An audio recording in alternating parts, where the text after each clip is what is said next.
Since 2014, when the ICC prosecutor at the time, Fatou Bensouda, began investigating Israel for war crimes during Operation Protective Edge, which left about 2,300 people dead, most of them women and children, in the Gaza Strip, destroyed 100,000 homes and structures. A punishing assault that's been sort of forgotten in light of the full wholesale destruction of Gaza during, well, I don't even know what the operation is called, Cross Swords. I mean, it's, Operation Einsatzgruppen reenactment. I don't know what they're calling it, but it's sort of been forgotten. But Bensouda, who is Karim Khan's predecessor as ICC prosecutor, came under not just attack, but threats of blackmail and the destruction of her personal life by Mossad director Yossi Cohen. And this was revealed in mainstream media. I mean, this is The Guardian, revealed Israeli spy chief threatened ICC prosecutor over war crimes inquiry. Former head of the Mossad allegedly threatened a chief prosecutor of the International Criminal Court in a series of secret meetings in which he tried to pressure her into abandoning a war crimes investigation. Yossi Cohen's covert contacts with the ICC's then prosecutor, Bensouda, took place in the years leading up to her decision to open a formal investigation into alleged war crimes and crimes against humanity in the occupied Palestinian territories. And that investigation is what flowed into Karim Khan's announcement that he was seeking an arrest warrant for Netanyahu and Yoav Gallant. So in light of that, Israel continues to press the attack on the ICC, and it does so through hacking, through spying, through trying to destroy the life of Karim Khan. I mean, which I think is one reason why it took how many months did it take for this warrant to finally be authorized by the ICC's judges? Because the judges know they will be next in the crosshairs, not just of Israel and the United States. Spying, hacking, intimidation. This is a joint investigation between The Guardian and 972, the Israeli sort of left publication. Israel's 9-year war on the ICC exposed. And this describes the hacking of Khan's emails, personal attacks, spying on him constantly. And it sort of culminated with what was going to be obvious, because the Mossad specializes in sexual blackmail.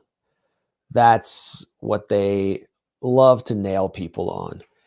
And Karim Khan supposedly had some allegation sitting around. Actually, Israel was struggling to find something that would work with Khan. But this was what they were trying to do to prevent the ICC warrant from moving, was trying to find some sexual blackmail on him.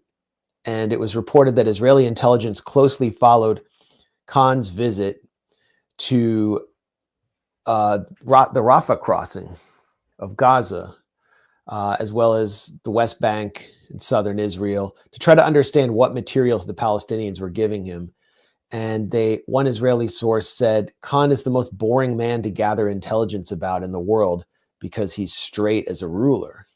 But eventually, they found this. International court prosecutor who charged Netanyahu faces sexual misconduct accusation. And I guess it ultimately didn't intimidate him, because the warrant has finally dropped.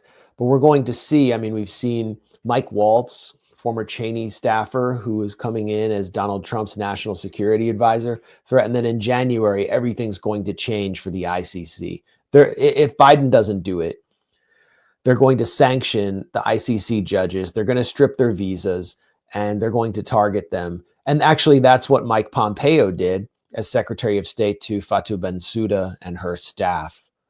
So the U.S., I think the point here is the United States is willing to destroy the entire rules-based order that it helped build up after World War II in the name of preserving Zionism and protecting its genocidal imperatives in Palestine. I think that's the takeaway. Well, that's the point, is the rules-based order, as the Biden administration calls it, doesn't include international law. It doesn't include international institutions. It only includes them insofar as they serve U.S. interests.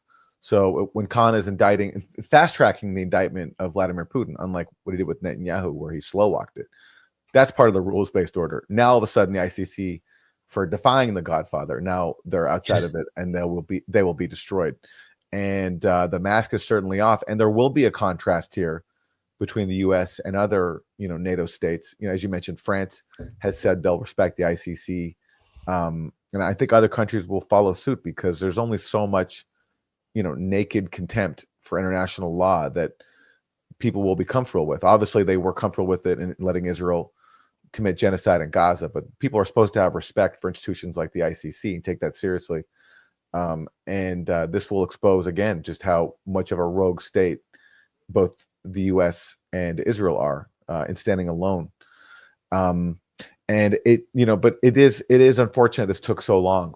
I understand he was under a lot of pressure, and there was he certainly was under personal threats and coercion attempts. So I think that explains why this took him so long. But of course, this indictment, if there was justice, would have come out the day of Israel beginning its assault on Gaza, because already by then it was illegally occupying Gaza. Yep. And already within the first day, Israeli leaders were vowing to cut off food and fuel and medicine. I mean, Yoav Gallant said it openly. Netanyahu said it openly. Yeah, so I mean, you had leading Netanyahu allies in the Knesset, Ariel Kalner, calling for Nakba 2.0. I mean, they were calling for genocide from the beginning. Yeah. Netanyahu is on the run. It is sort of unprecedented to see him like this, not just from an arrest warrant, but Sarah Netanyahu required that an Israeli F-35 escort his El Al plane back to Tel Aviv for flight. He's not traveling much these days. He's not seen in public very often. He fears attempts on his life because he has authorized the assassination of so many officials, and he's put a target on his own back. He's basically bunkered. His own bedroom was struck by a Hezbollah drone at his mansion in Caesarea on the coast of Israel. So, and he is a singular force in Israeli leadership who also faces prosecutions from his own government, from the Israeli judiciary if he leaves office.